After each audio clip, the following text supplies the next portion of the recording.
6:43 in the morning. I'm standing at the bathroom mirror. The face looking back at me has puffy eyes.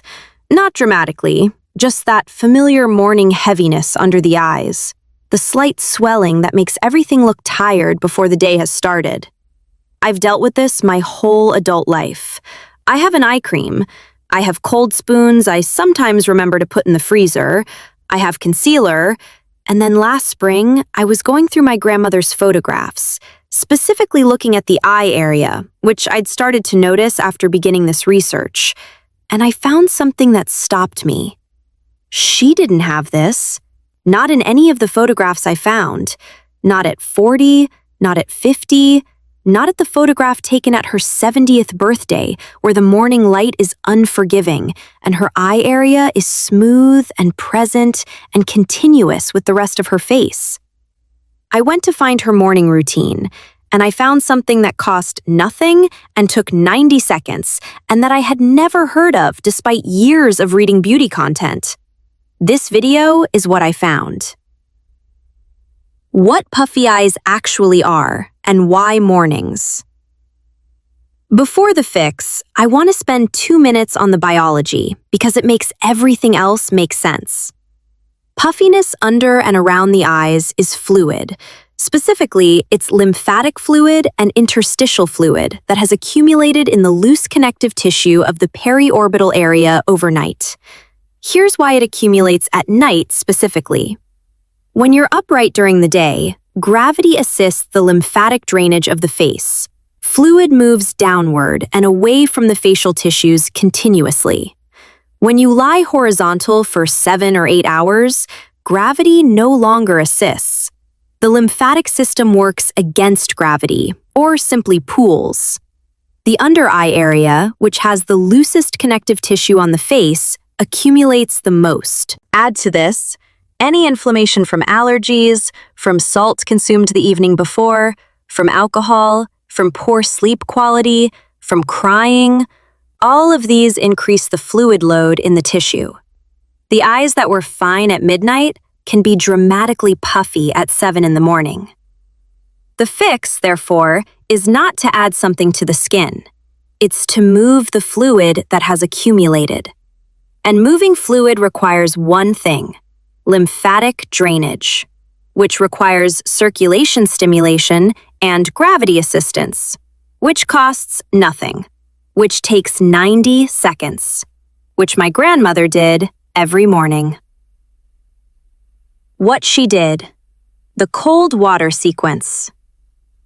My grandmother had a specific morning face washing sequence that I found described in her personal notes. A small notebook she kept in her vanity drawer where she wrote things she wanted to remember. The sequence was 3 steps. Step 1. Warm water on the face for 30 seconds. Not hot, warm. Enough to begin gentle vasodilation, opening the capillaries slightly. Step 2. Cold water immediately after.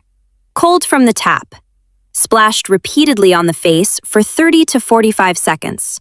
Specifically directed at the eye area, the cheeks, the forehead. Not dabbed, actively splashed. Step 3.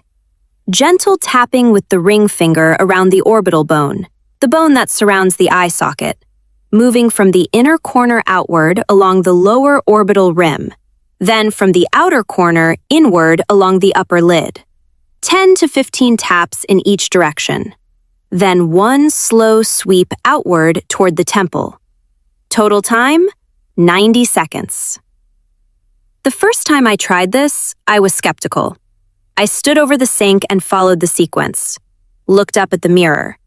The difference was immediate and visible. Not transformative, but real. The under eye area was measurably less puffy than it had been 90 seconds before. I tested this several more mornings to make sure it wasn't coincidence. It was consistent, the science behind it.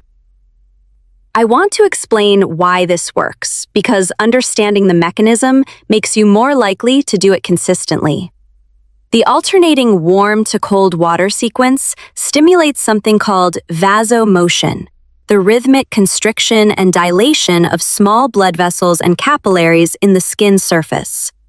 This rhythmic change in vessel diameter acts as a pump, moving fluid through the tissue rather than letting it sit stagnant. The cold water specifically causes vasoconstriction.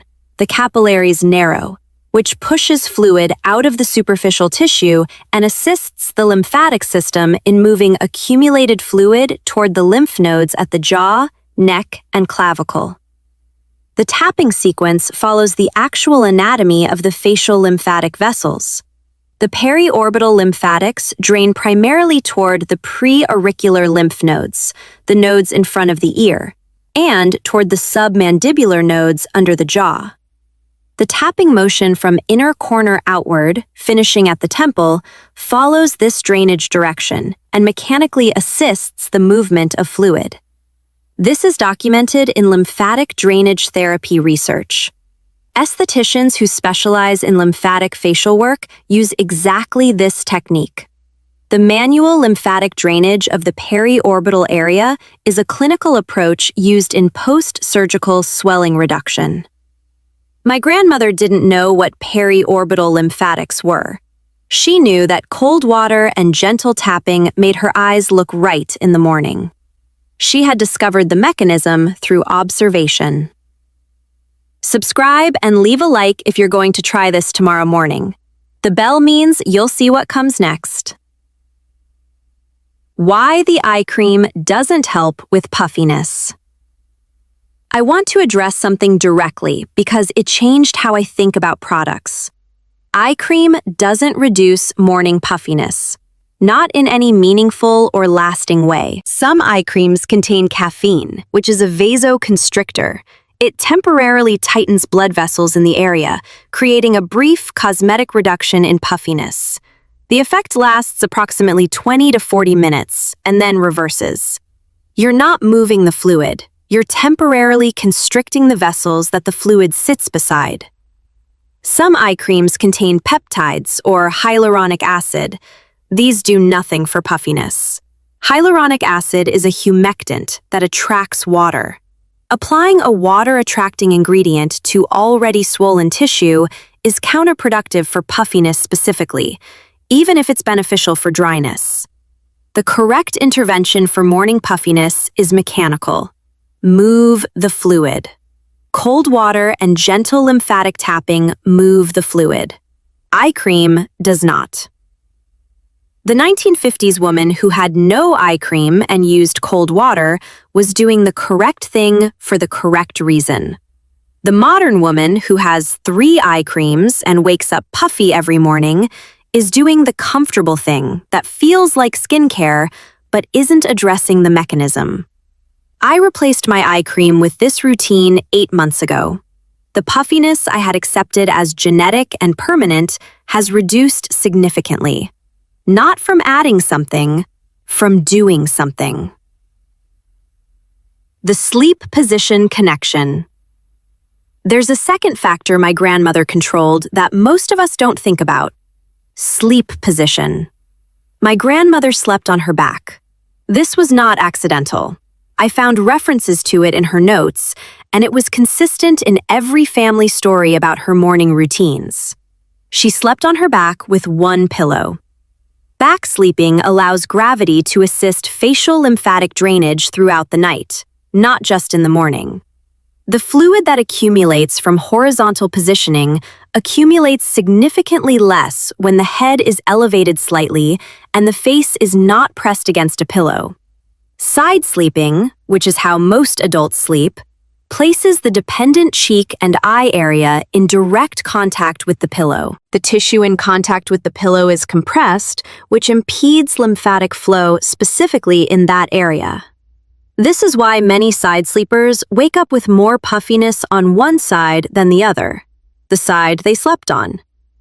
Face down sleeping is the worst for morning puffiness, for the same reason amplified. My grandmother's back sleeping wasn't vanity. It was physiology. She had understood, through observation of her own face over decades, that how she slept affected how she looked in the morning. I started sleeping on my back 7 months ago. It took 3 weeks to adapt. The change in morning puffiness was the most significant single change I made for the eye area. More than any product, more than the cold water sequence alone. The two together are the complete system. Salt, sleep, and the evening connection. The morning fix is the most visible part of this system, but my grandmother also had an evening practice that prevented the accumulation in the first place. 2 things she was consistent about in the evening. First, she stopped eating salt after 6 in the evening. Not eliminated, stopped adding. Whatever was in the food that had been cooked was fine, but no additional salt at or after the evening meal. The mechanism? Sodium causes water retention by osmotic pressure. The sodium-water relationship in the body is precise. For every gram of sodium, the body retains approximately 100 milliliters of water to maintain osmotic balance. Sodium consumed in the hours before sleep stays active in the system during the horizontal hours when lymphatic drainage is least efficient. The result is increased fluid accumulation in the periorbital area by morning. Reducing evening salt intake is one of the most evidence-based interventions for morning puffiness. It's in the clinical literature. It costs nothing. Second, she never drank alcohol close to sleep. Not because she didn't drink. She had wine with dinner, which was before 7 in the evening, but nothing after. Alcohol is a vasodilator. It increases permeability of the capillary walls, allowing more fluid to leak into the surrounding tissue. It also suppresses the antidiuretic hormone that regulates fluid balance. The combination produces morning facial swelling that specifically affects the periorbital area. The timing matters. Alcohol consumed 3 or more hours before sleep is largely metabolized before the horizontal phase begins. Alcohol consumed within 2 hours of sleep is still active during the hours when fluid accumulation occurs fastest. My grandmother's 7 o'clock wine cutoff wasn't arbitrary. It was calibrated, even if she couldn't have explained the mechanism. The complete system. I want to lay out the full system as I practice it now, not as a list of rules, but as a coherent set of practices that all address the same underlying mechanism. Evening. No additional salt after 6. Nothing to drink after 8. Sleep on my back with 1 pillow. Morning. Warm water 30 seconds, cold water 30 to 45 seconds on the eye area, ring finger tapping sequence around the orbital bone, outward toward the temple. Total additional cost, 0. Total additional time, 90 seconds in the morning, a moment of attention in the evening. 7 months of consistent practice. The photographs from 7 months ago versus now, specifically at the eye area in morning light, show a difference that 3 people have commented on without being asked. My grandmother looked rested every morning of her adult life, not because she was lucky or genetically gifted, because she had a system that addressed the mechanism. The system cost nothing. It took 90 seconds. It required understanding why, not just what. This video is that understanding. Why did 1950s women never have puffy eyes? Because they understood, through observation and experience, that morning puffiness is accumulated fluid, and that fluid moves with cold water, gentle tapping, correct sleep position, and evening habits that don't add to the problem before sleep.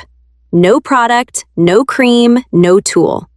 The complete system costs exactly $0 and takes exactly 90 seconds in the morning plus a moment of attention the night before. Try it tomorrow morning. Warm water, cold water, ring finger tapping from the inner corner outward. Then tell me in the comments what you see in the mirror 90 seconds later. And if the sleep position piece surprised you, tell me that too. because the number of women I've spoken to who have dramatically different puffiness on one side versus the other and who sleep on that side is not coincidence. Like the video if you're going to try this tomorrow, and subscribe if this channel keeps finding things you didn't know you needed. She knew, we forgot, now you remember.